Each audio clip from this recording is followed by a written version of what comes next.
Bismillahirrahmanirrahim. Alhamdulillahirabbil alamin wassalatu wassalamu ala asyrofil anbiya wal mursalin sayyidina wa maulana Muhammadin wa ala alihi wa sahbihi ajma'in. Amma ba'du. Faqala qala rabbi shrah li sadri wa yassir li amri wahlul 'uqdatam min lisani yafqahu qawli. Wa ba'du, hadratul qurba hadirin hadirat jamaah subuh Masjid Istiqomah yang semuanya semoga dimuliakan Allah Subhanahu wa taala. Edisi Ahad bertepatan dengan 21 Juli 2026, bertepatan pula dengan 6 Muharram 1446 Hijriah. Kuliah subuh Masjid Istiqomah kesempatan pagi hari ini sebagai narasumber beliau Profesor Dr. Haji Al-Munata MA mengambil tema macam-macam nikmat dan cara mensyukurinya. Seorang narasumber pagi hari ini beliau Profesor Dr. Haji Al-Munata MA mengambil tema macam-macam nikmat dan cara mensyukurinya. Semoga kita bisa mengikuti sampai tiba isyrak nanti. Sekaligus bersama-sama pagi hari ini kita doakan untuk Bapak Haji Al-Munata Ketua DAKM kita yang sedang dirawat di rumah sakit Hermina sudah beberapa hari. Bapak Haji Al-Munata yang sedang terbaring di rumah sakit Hermina beberapa hari ini, kita doakan semoga Allah memberikan kesehatan, kesembuhan, dan semoga pula bisa bersama-sama kita bersama. Allahumma rabbana adhibil ba'sa ishfi anta syafi la shifa illa shifa'u subhanaka wa ta'ala birahmatika nastaghith. Lahu al-Fatihah. A'udzu billahi minasyaitonir rajim.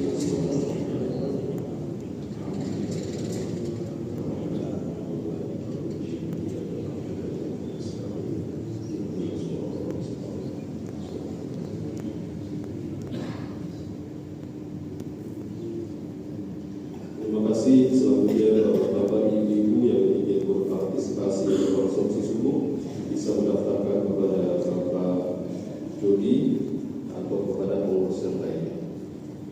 Kepada beliau, Bapak Profesor, tema macam-macam nikmat dan cara syukurnya dipersilakan.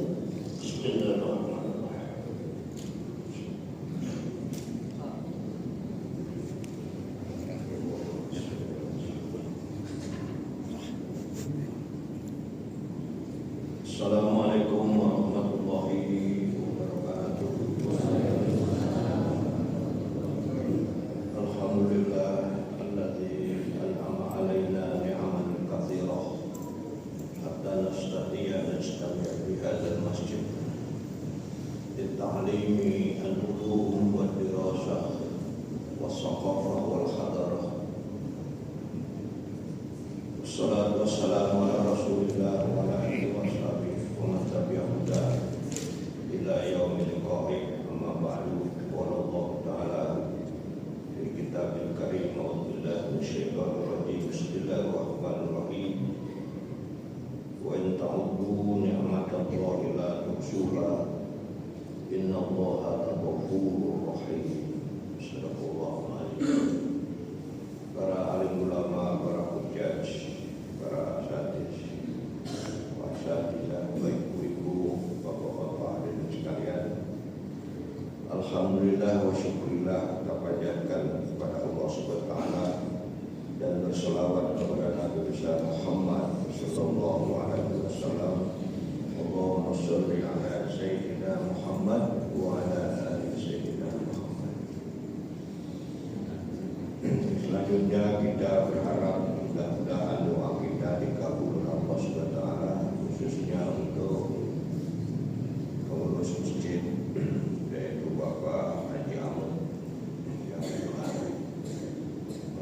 memberikan hikmah strategi Allah menyayangi umatnya.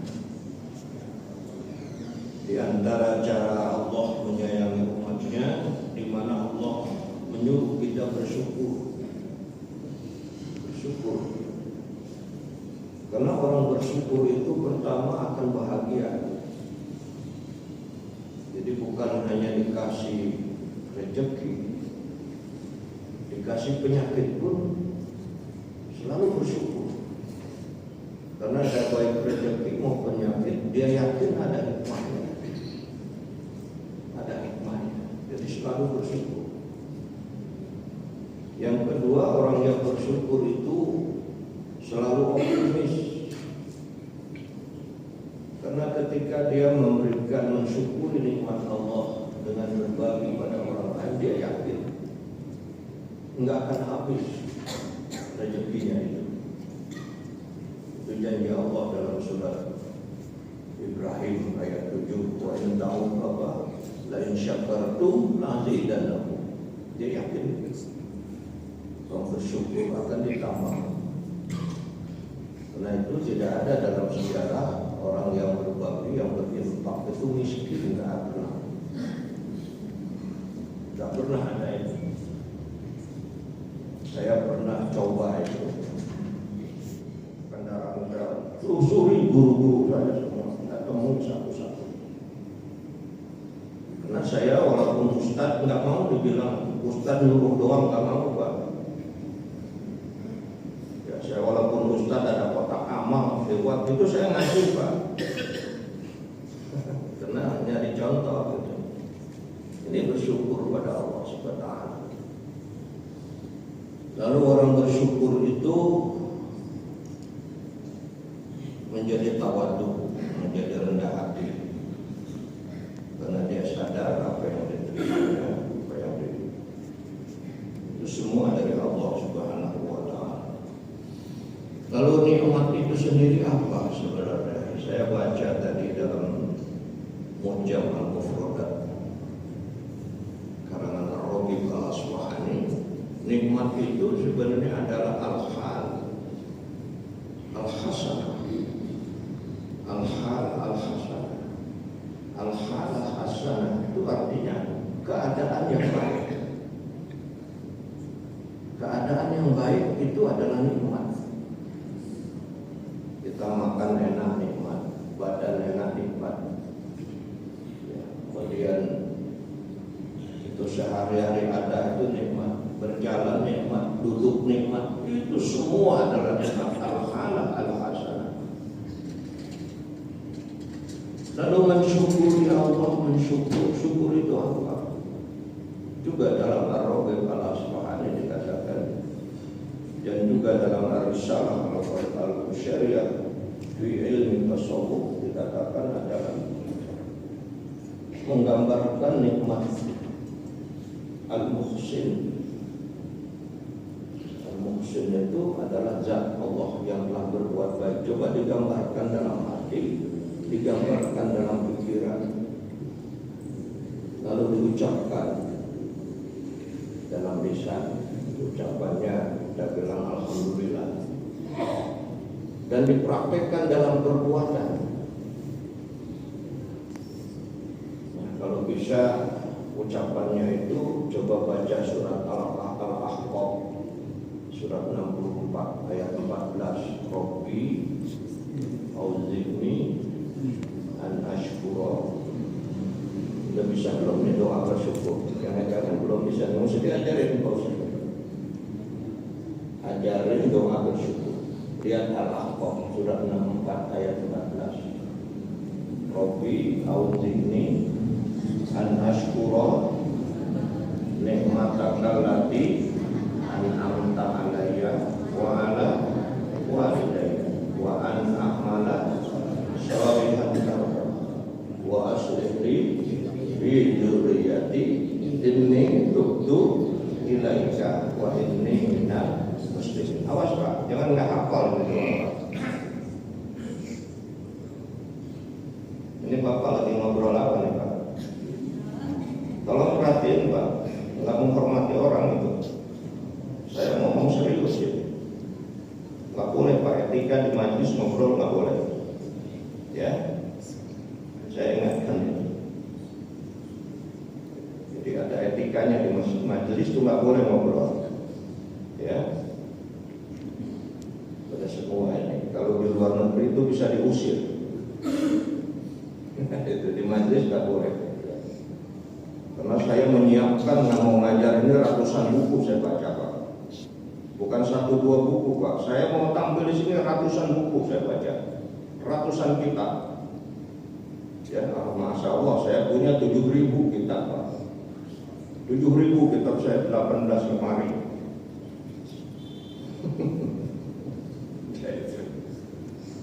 Maaf ini saya kalau menyebut, karena artinya saya siap betul Pak. Jadi bersyukur dengan lisan di mana Nabi Muhammad SAW itu kan dikasih nikmat oleh Allah. Nikmatnya itu yang disebut Al-Kautsar. Ayatnya pasti hafal. Inna a'tayna Al-Kautsar. Apa Al-Kautsar itu? Apa Al-Kautsar? Sebagian ulama menyebut Al-Kautsar itu mata air yang nggak pernah kering. Maka kita sering bilang telaga Kautsar. Mata air di surga yang nggak pernah kering. Itu Al-Kautsar. Yang kedua, Al-Kautsar bisa berarti ad-dinul haq, agama yang benar. Bisa juga berarti Al-Hidayah. Itu Kautsar. Al-Kautsar juga bisa berarti Al-Halah Al-Wasilah ila Jannah, cara yang bisa membawa kepada kita ke surga. Al-Kautsar juga bisa berarti keturunan yang banyak dan baik. Jadi para ahli tafsir bilang ayat ini Al-Kautsar ini turun karena Nabi itu dianggap nggak punya keturunan dari anak laki-laki, diejek Nabi, ya nggak punya keturunan katanya. Lalu turun surat Al-Kautsar ini, karena kita tahu Nabi kan punya anak laki-laki 2, Ibrahim dan Qasim, itu meninggal kecil. Jadi diejek Nabi kan nggak punya keturunan. Tapi nanti dari cucunya Hasan Nabi punya cicit 11. Dan dari Husain Nabi punya cicit 9. Jadi 20 cicitnya. Dan dari situ berkembang biak cucu Nabi tersebar di seluruh dunia. Biasanya bergelar sayyid. Sayyid itu turun Nabi. Cuman sayyidnya jangan sayyid KW. Ada sayyid KW ya. Pakai juga ngaku sayyid. Nah itu jadi sayyid KW itu. Tersebar di seluruh dunia itu. Nah ini yang disebut Al-Kautsar. Maka pasolli kata Allah. Bersyukurnya itu pasolli, sembahyanglah. Nah para ulama menafsirkan ini sholat Idul Adha, pasolli. Nah, tetapi di dalam tafsir lain saya baca pasolli itu doa, berdoa. Ya, berdoa. Nabi Muhammad SAW itu tidak kurang dari 70 kali sehari Rasulullah beristighfar. Coba tanya kita berapa kali sehari istighfar menjadi hamba yang bersyukur. Itu jawab Nabi, saya ingin jadi orang yang bersyukur. Lalu Nabi menyebut Al-Quran, ayat Quran. Kenapa Nabi bersyukur? Karena selain mendapat Al-Kautsar tadi, keturunan yang banyak, ya, juga Allah memberikan nikmat yang tidak ada bandingannya. Jadi nikmat itu dari Allah yang kita nggak bisa bikin, nggak bisa kita bikin, kita hanya bisa pakai. Itu nikmat. Jadi Nabi bilang ini nikmat Allah ini menciptakan langit bumi segala macam. Dia baca surat Al-Baqarah ayat 164. Apa ayatnya itu? Inna fi khalqis samawati wal ardh. Bumi langit yang kita lihat. Wahtilafil laili wan nahar. Ini nikmat. Berubahnya perpindahan perpindahan waktu siang dan malam ini nikmat. Dengan adanya waktu malam kita istirahat, badan kita pagi-pagi segar. Tapi kalau malam terus, darah kita bisa beku, kita bisa mati. Maka Allah bikin siang. Dengan siang ini tidak bisa beraktivitas. Tapi kalau siang terus, darah kita bisa mendidih, bisa mati juga. Jadi diganti siang malam itu nikmat Allah. Lalu wal fulkil lati tajri bil bahri bima yanfa'un nas. Allah bikin kapal-kapal bisa berlayar di laut. Coba Pak, kapal itu beratnya bukan 100-200, puluhan ribu ton bisa ngambang di laut. Puluhan ribu ton itu kapal minyak itu, kapal tanker. Itu puluhan ribu ton beratnya, tapi bisa ngambang. Dengan begitu bisa ngangkut minyak.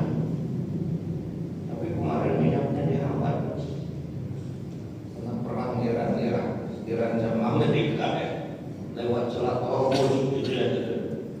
Tapi sekarang sudah dibuka perjanjian. Nah, bikin kapal yang fahunas itu nikmat Allah. Karena dengan bikin kapal itu bisa mengantarkan orang kemana-mana, bisa ngirim barang. Lalu nikmat Allah apalagi? Wa ma anzalallah minas sama'i ma'an. Allah menurunkan air dari langit. Itu nikmat. Fa ahya bihil arda ba'da mautiha. Bumi yang tadinya keras, tanah keras bisa tumbuh, bisa ditanami macam-macam, menjadi bahan makanan, bahan minuman, bahan obat-obatan, bahan pakaian, bahan rumah tangga. Seluruh aspek kehidupan kita itu dari bumi. Itu nikmat Allah.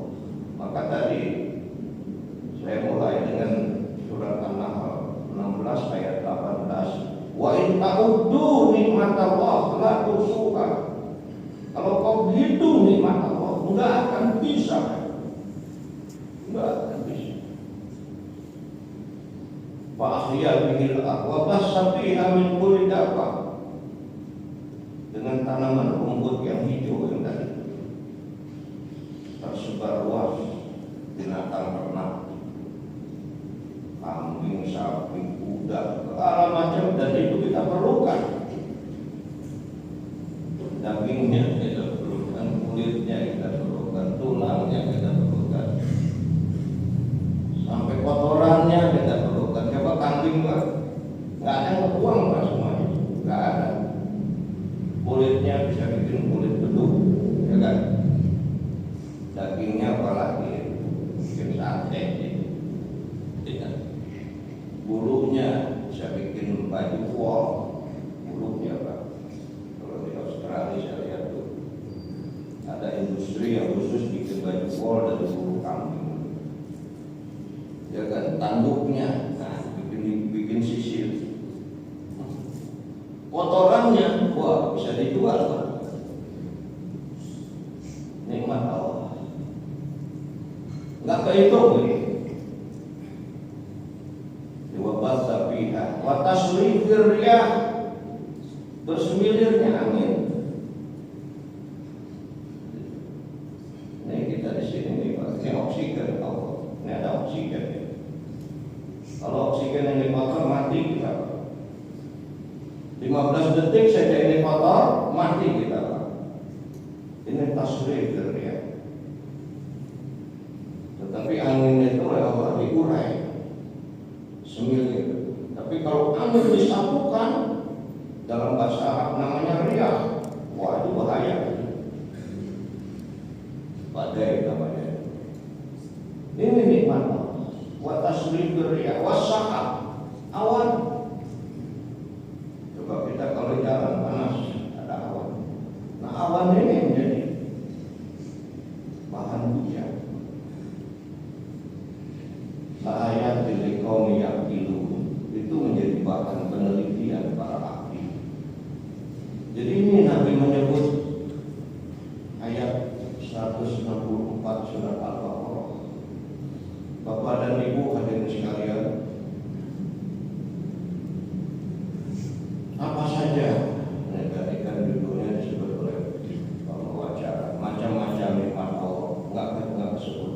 tapi saya ingin menyebut beberapa saja ya. Satu, nikmat Allah itu tadi alam jagat raya, ya, pergantian siang dan malam, lalu laut yang bisa jadi alat transportasi, lalu air hujan, binatang ternak, peredaran waktu siang dan malam, pensemilirnya angin, dan lain-lain. Itu satu. Nah, pertanyaannya itu bagaimana mensyukurinya?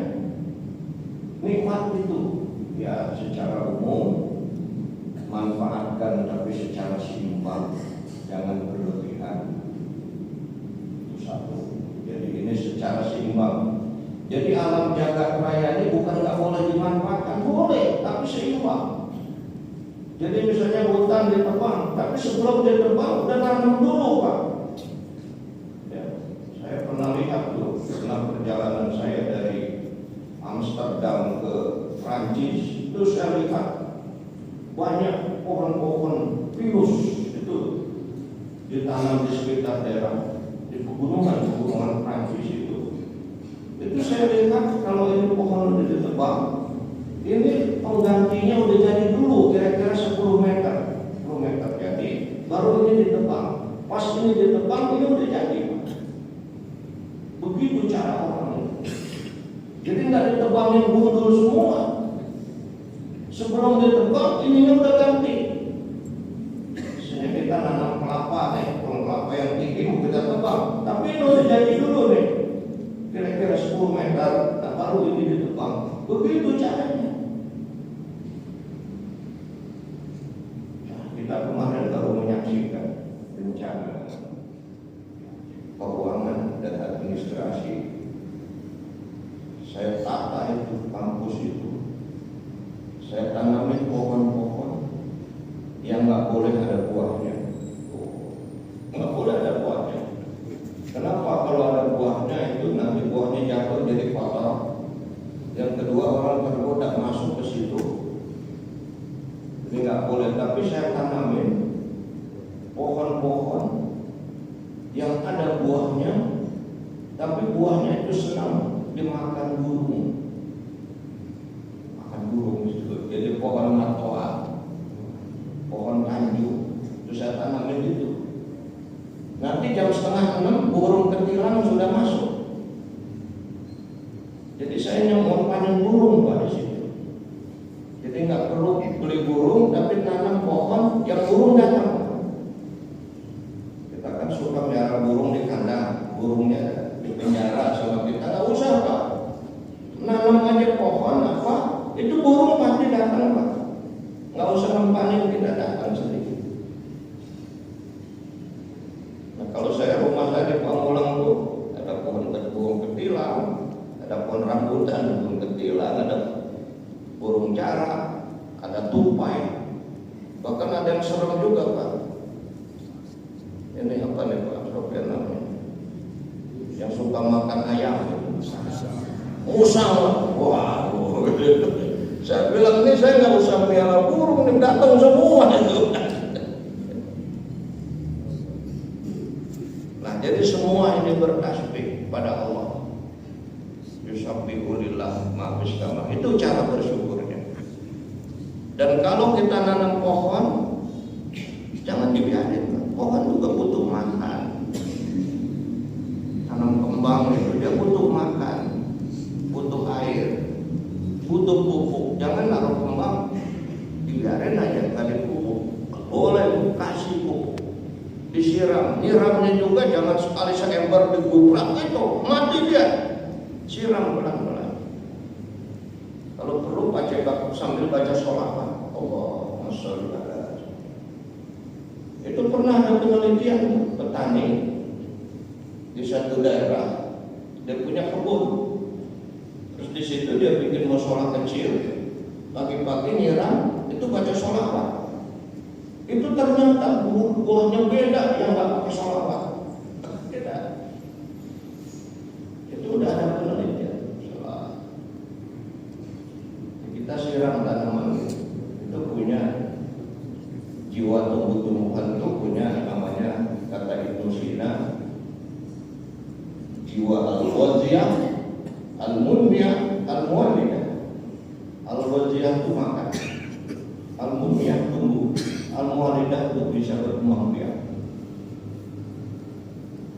Nah maka kalau pohon itu disiram, lalu dia berbunga, bunganya kita pandang lihat enak, lihat itu enak, itu sebenarnya pohon itu sedang berterima kasih ke kita.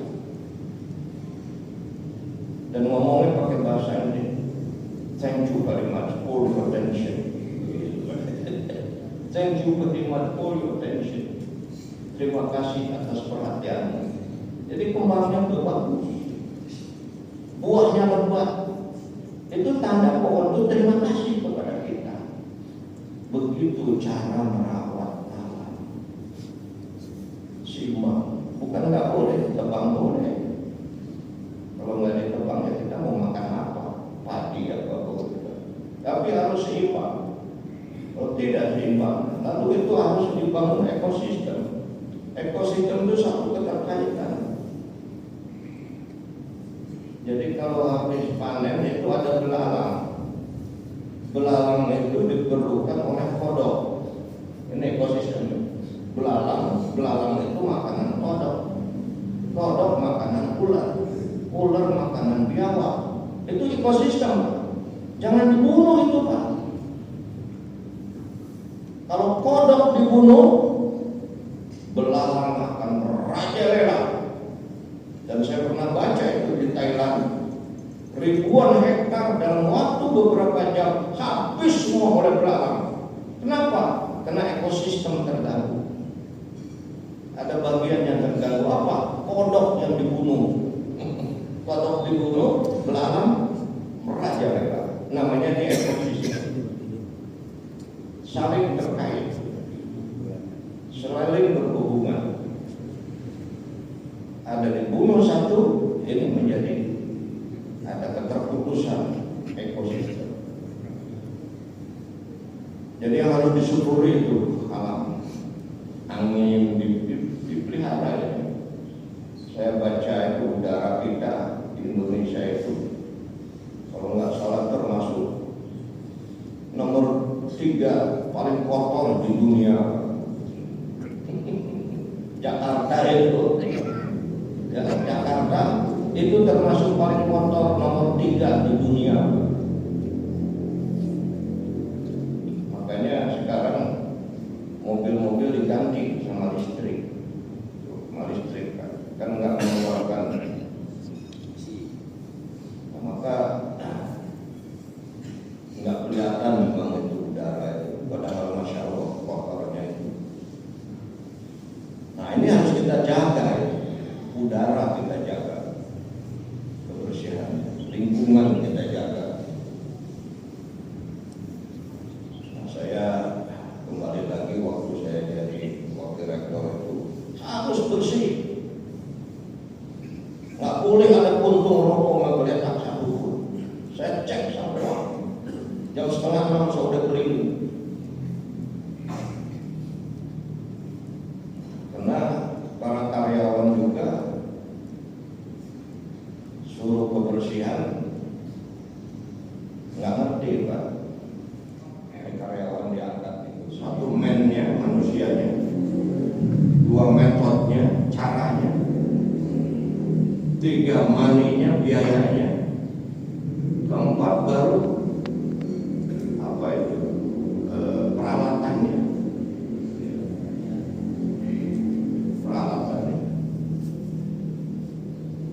Mechainnya, method, money, mechain. Itu maksudnya.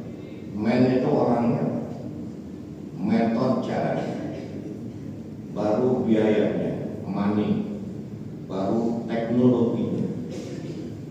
Jadi walaupun kita tulis an-nadhofah minal iman ditempel di kapal, tapi kalau nggak ada 4 nggak jalan. Maka pagi-pagi itu saya keliling, Pak. Di kantong saya ini ada amplop. Isinya itu sebenarnya untuk naruh puntung. Jadi kalau puntung itu saja amplop. Nah, saya ajarin Pak kebersihan itu. Pernah saya lihat toilet kotor, saya pakai jas, pakai dasi, saya buka Pak, jas dasi saya buka Pak, saya pakai kolor Pak, saya kosek itu kamar mandi. Terus saya bilang karyawan, nih sini, tuh kayak gitu. Jadi kita nggak bisa nyuruh doang, bersihin, nggak bisa. Karena ketika kita nyuruh bersihin, dia belum tentu bisa caranya. Kalau dikasih caranya juga, nggak dipraktekin. Itu metode yang saya pakai. Maka saya punya dulu itu konsep 5K. Silakan ya dipraktekkan. K pertama kebersihan. K yang kedua ketertiban, parkir gitu. Kalau parkir salah, mobilnya saya kempesin Pak. Kebersihan, ketertiban, keamanan, kenyamanan, dan keindahan. Coba praktekin 5K. Kebersihan, ketertiban, keamanan, kenyamanan, keindahan. Saya kalau suka tes Pak, kalau ingin cek kebersihan di rumah, saya cek kamar mandinya. Kalau kamar mandi Pak bersih, nah pasti bersih. Ini cara memelihara alam Pak. Kalau dalam fikih-fikih kan kita baca kalau kamar mandi kotor, itu tempatnya jin. Itu tadi. Nanti masuk kepleset. Lalu ketika kepleset dibilang dijorokin sama jin. Padahal bukan. Memang kamar mandinya licin. Jinnya itu jin licin. Yang kedua tadi nikmat selain alam, yang kedua adalah keturunan. Jadi Nabi tadi diberikan keturunan yaitu Al-Kausar. Cucunya banyak, cicitnya itu dari Hasan dan Husain. Al-Kausar bagaimana memelihara keturunan ini? Ya dididik jadi orang soleh. Nah orang soleh itu orang apa?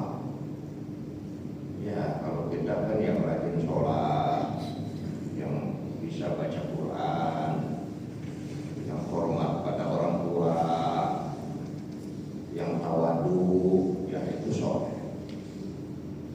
Tetapi saya baca dalam tafsir Al-Marawi ketika menafsirkan surat Al-Anbiya ayat 105, apa ayatnya itu? Walaqad katabna fil zabur, sudah ditulis dalam Zabur di Lauhil Mahfuz, annal ardo yarisuha ibadiyas sholihun, dunia ini akan diwariskan ke orang-orang soleh.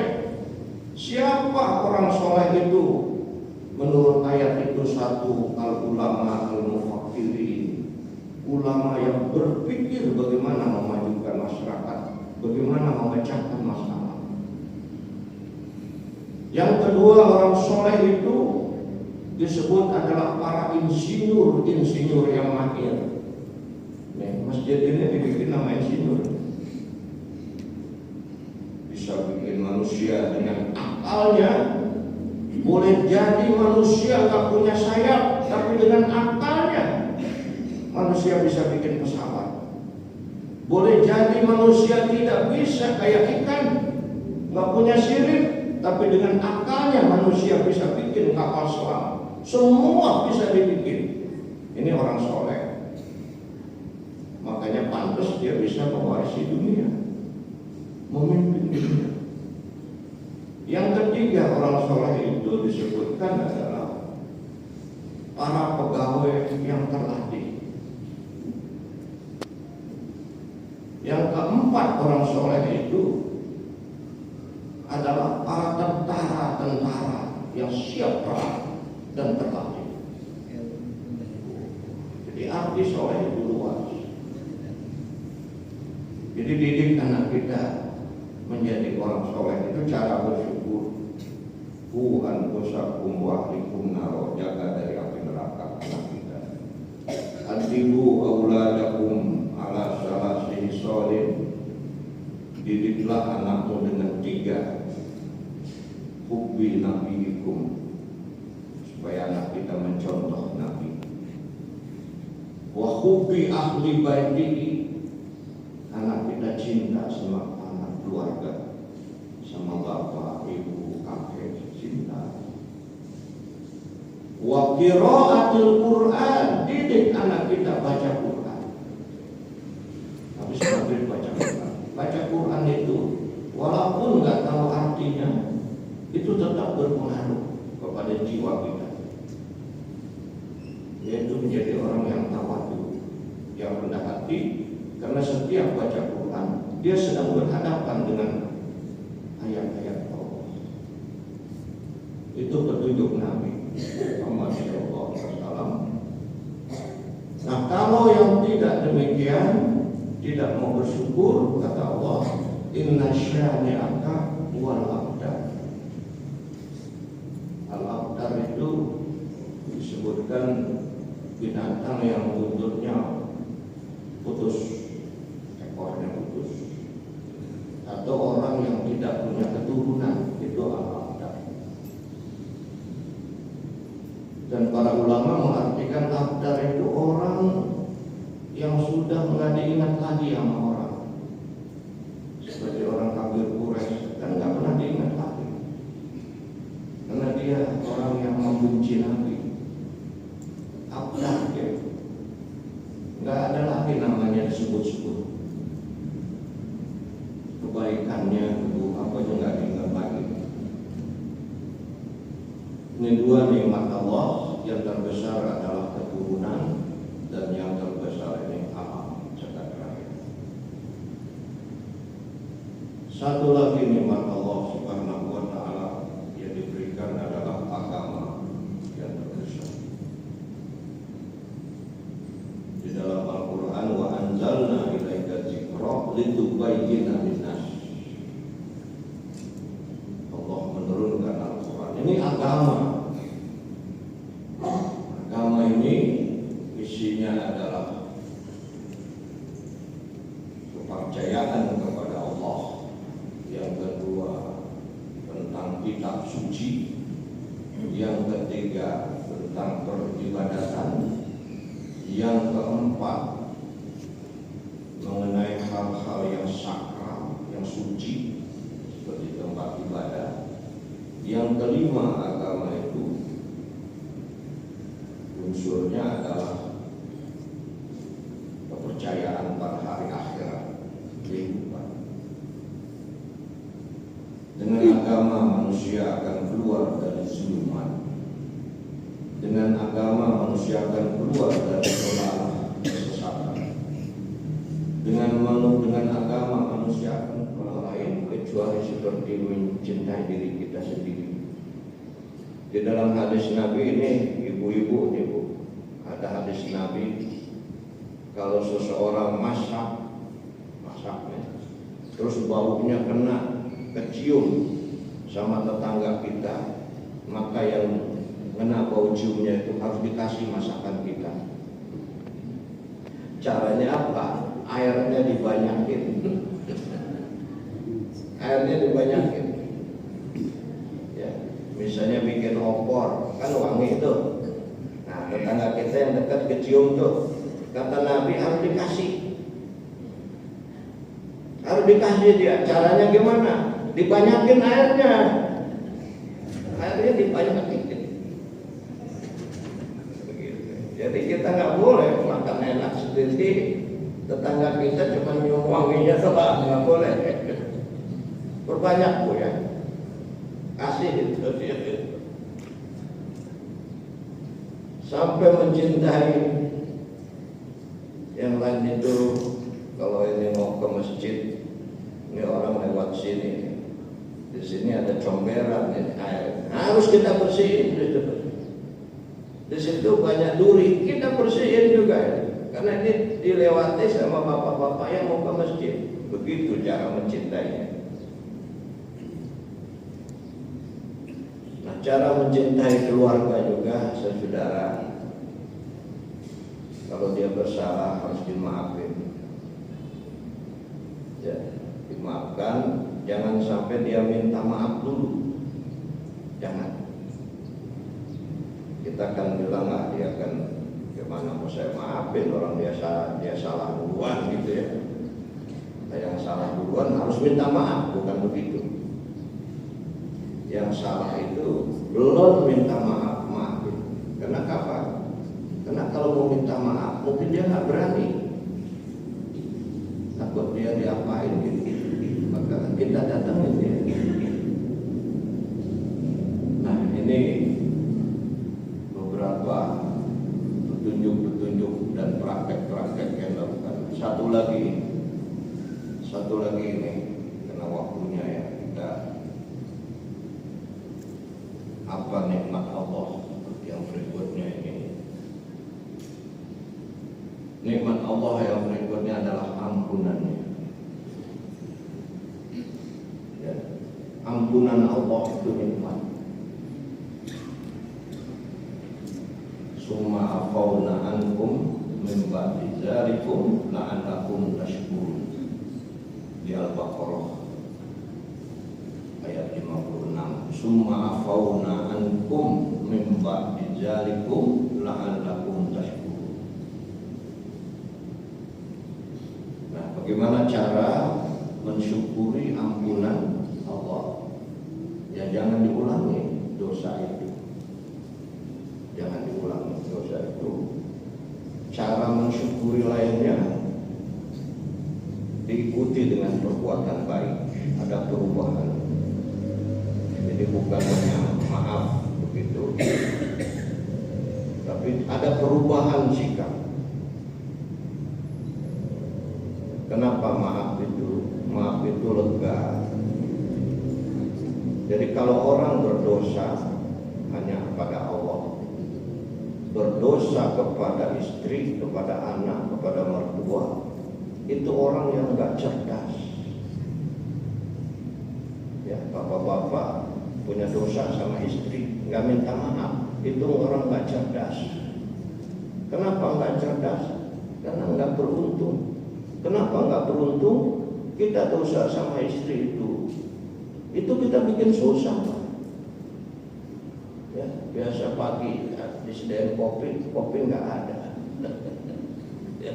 Mau makan nggak ada. Repot lah itu Pak. Kebutuhan kita menjadi susah Pak. Jadi galak sama istri itu orang nggak jelas yang kepada kamu agar berbuat baik kepada wanita. Istausu bin nisa'i khairan. Caranya gimana? Gini Pak. Selain uang jajan, selain uang tadi resiko, kasih ibu-ibu itu uang jajan, kasih bonus, kasih bonus itu, kasih bonus. Ya, jadi ada rezeki lebih, tambah istri itu. Jangan rezeki ini sama aja, jangan. Begitu caranya. Bahkan ibu-ibu kalau ada suaminya pelit, itu boleh Bu diambil dari dompet. Boleh dari dompetnya, cuman jangan diambil semua. Jangan, sesuai resiko saja. Silahkan Pak, mungkin ada yang mau ditanya. 3 aja itu dulu nikmat Allah. Silahkan. Assalamualaikum warahmatullahi wabarakatuh. Assalamualaikum warahmatullahi Ini mikir, itu para koruptor dengan monopoli dagang itu bisa nggak termasuk dosa malam? Karena efeknya kan uang terkumpul dalam satu titik besar. Akhirnya kan yang rakyat kenapa punya uang kan nggak bisa belanja tuh. Dan efeknya kacau semua juga gitu. Apalagi yang rusak apa nih? Monopoli dagang gitu. Demikian. Assalamualaikum warahmatullahi wabarakatuh. Ya, bagus sekali pertanyaannya. Jadi saya bilang ini keadaan dunia sekarang kok makin susah. Saya baca tuh orang miskin sekarang nambah banyak Bu. Nambah banyak Bu. Terus golongan menengah makin turun. Jadi kalau yang golongan menengah misalnya tadinya punya tabungan, tabungannya makin kurang, jadi miskin. sekarang ini. Perang terjadi di mana-mana. Nyari kerjaan susah. Banyaklah ceritanya. Kenapa? Saya bilang ini tanda kita sudah kurang bersyukur. Kurang bersyukur. Karena Allah berjanji tadi, wala in kafartum inna adzabi lasyadid. Kalau berkafir, nah di antara kufur nikmat tadi, ya, bersikap berlebihan, bersikap boros, bersikap mubazir, ya kita semua baca lah. Yang kemarin ditangkap itu yang MBG, itu kan pemborosan, mubazir itu kan. Ya, rakyat bilang kasih aja kerjaan masyarakat, gajinya dinaikin, itu otomatis dia bisa ngasih makan anaknya yang bagus. Tapi ini dibikin cara begitu itu sangat rawan, sangat mudah untuk dicuri. Tapi itu dibiarkan. Pengalaman sehari-hari apa?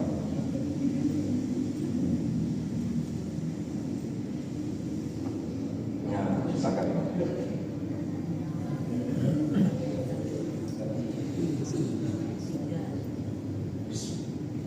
Bismillahirrahmanirrahim. Assalamualaikum warahmatullahi wabarakatuh. Saya senang sekali sering berjumpa dengan Pak Profesor karena memang teman lama ini. Pak Prof, nikmat iman dan Islam sewaktu-waktu bisa berubah karena situasi dan kondisi. Bagaimana caranya kita merawat nikmat iman dan Islam itu sehingga situasi apapun tetap kuat dan tetap bertahan. Sebagai contoh, musibah besar-besaran sehingga kita mendapatkan bantuan dari luar negeri, tapi ada syarat, kita harus pindah iman dan Islam kita kepada yang lain. Mohon penjelasannya. Assalamualaikum warahmatullahi wabarakatuh. Waalaikumsalam. Ya, pertanyaan yang sangat baik ya. Para ulama mengatakan al-hayatu jihadun wa amal.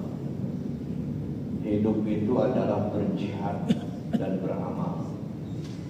Apa artinya, bro? Bahwa setiap hari ini kita perang. Allah mengatakan dalam surat Asy-Syams, fa'alhamaha fujuraha wa taqwaha. Allah mengilhamkan, memberikan ke kita ini dua, Pak. Kecenderungan fujur yang buruk, kecenderungan yang baik, takwa. Dalam diri kita ini dua. Nah, setiap hari bagaimana kita bisa memenangkan pertarungan ini, mengalahkan yang fujur, agar keluar yang takwa. Itu Pak. Bagaimana caranya? Nah, diatur oleh Allah sholat 5 waktu. Itu cara melawan yang fujur. Sholat 5 waktu. Ya, malah sholat itu disebut tiangnya agama. Karena kalau sholat sudah tidak ada, ibarat main bola, penjaga gawangnya udah nggak ada, Pak. Penjaga gawangnya udah nggak ada. Ibarat main bola, orang udah nggak sholat. Ibarat main bola, penjaga gawangnya nggak ada. Itu. Sholat itu iman. Kenapa? Karena begitu subuh datang, kita minta kepada Allah tunjuk ihdinas siratal mustaqim dan lain-lain kan. Allahumma hdini fiman hadait, itu kita baca malah subuh mah ditambah tuh dengan doa kudu wa afini fiman afait wa tawalla, ditambah doa itu. Kenapa? Besok kita mau berjuang, mau berusaha, mulai godaan sana sini masuk. Nah, persiapan kita sholat subuh ini menghadapi itu, menghadapi ini. Masih kurang, tambah sholat sunnah. sholat duha. Tambah lagi sholat fajar, sholat duha. Ini kalau masih kurang, nanti di waktu habis subuh menjelang zuhur, nah di situ sudah mulai menurun Pak, daya tahan kita, ya. Takwa kita udah mulai turun. Datang waktu zuhur, dinaikkan lagi, disegarkan lagi untuk perjuangan dari zuhur ke asar. Menjelang asar, imannya udah mulai turun. Datang waktu asar, disegarkan lagi. Begitu seterusnya. Jadi sholat itu antara lain yang pokok, ya, agar iman kita tetap kuat. Gitu. Karena setiap orang sholat itu orang meminta petunjuk kepada Allah. Nah, kalau ini masih kurang, tambah lagi zikir, tambah baca Quran, tambah sholat sunnah, tambah lagi puasa. Ya. Maka dulu saya waktu wakil rektor 2 Pak, itu saya kerjanya tuh ngurusin duit Pak, ngurusin duit. Wah, ini daya tahan saya apa? Saya puasa Senin Kemis Pak, puasa Senin Kemis Pak. Takut kena godaan. Tiap hari saya bawa tasbih, subhanallah, subhanallah. Mungkin bapak-bapak bisa tahu lah ya. Orang megang kekuasaan Pak, Masya Allah. Kita pergi kemana, ke hotel, untuk urusan apa. Ini panitia udah, oh Pak, perlu yang ada nemenin nggak Pak? Aduh, ditawarin Pak. Gimana Pak? Kita pergi ke Thailand, mendarat di Bangkok, sudah berjejer tuh. Panitia udah ngomong, Pak, mau yang mana Pak? Berat.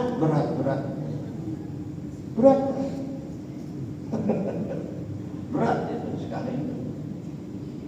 Masya Allah. Jadi sholat 5 waktu ditambah ya. Begitu Pak caranya. Benteng kita ya. Tapi kalau nggak kuat juga ya, insya Allah prakteknya itu bisa, prakteknya kuat. Ditambah lagi dengan sholat sunnah dan lain-lain. Jadi kita harus kuat pertahanan kita ini, karena kita lagi bertempur menghadapi apa? Syahwat, hawa nafsu dari dalam diri kita, menghadapi bujukan setan. Saya sudah bilang Pak, kalau syahwat itu, saya bilang itu ngegoda diri kita, itu ibarat macan, ibarat singa yang disebut predator. Singa itu kalau mau menerkam musuhnya, itu semua tenaganya dikeluarin. Begitu Pak hawa nafsu itu, semua tenaga singa itu dikeluarin. Kan Bapak suka lihat tuh di YouTube. Yang lebih bahaya lagi itu menjelang sakaratul maut. Itu bahaya sekali.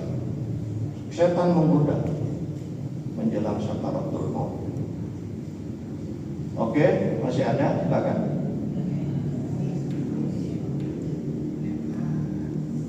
Bisa ditutup dengan doa ini. Ya, sudah. Cukup. Baik. Al-Fatihah.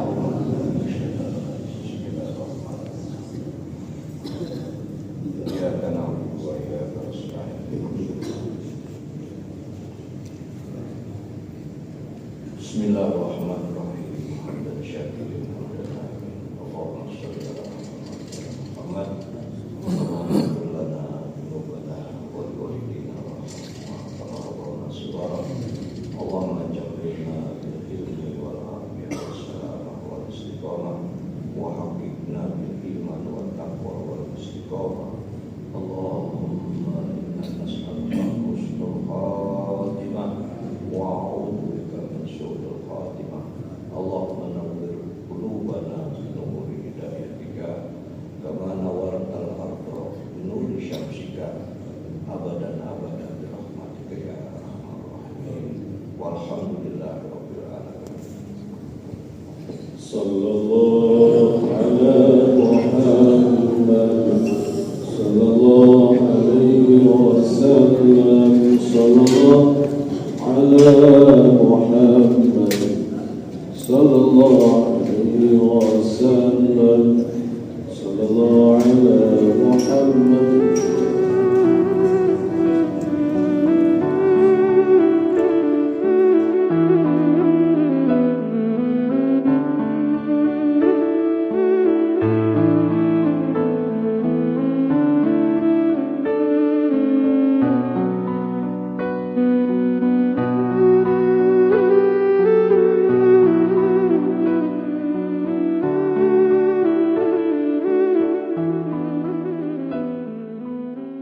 Assalamualaikum warahmatullahi wabarakatuh. Demikian kuliah Ahad Subuh yang telah disampaikan, dan untuk acara selanjutnya akan ditutup dengan ramah tamah sambil menikmati hidangan sarapan pagi yang tersedia. Bagi yang akan berpartisipasi untuk menyediakan konsumsi di dalam acara kuliah Ahad Subuh selanjutnya, bisa menghubungi DKM Masjid Al-Istiqomah dengan Bapak Haji Amut atau Bapak Haji Jodi. Terima kasih atas perhatian serta dukungannya. Wabillahi taufik wal hidayah. Waalaikumsalam warahmatullahi wabarakatuh.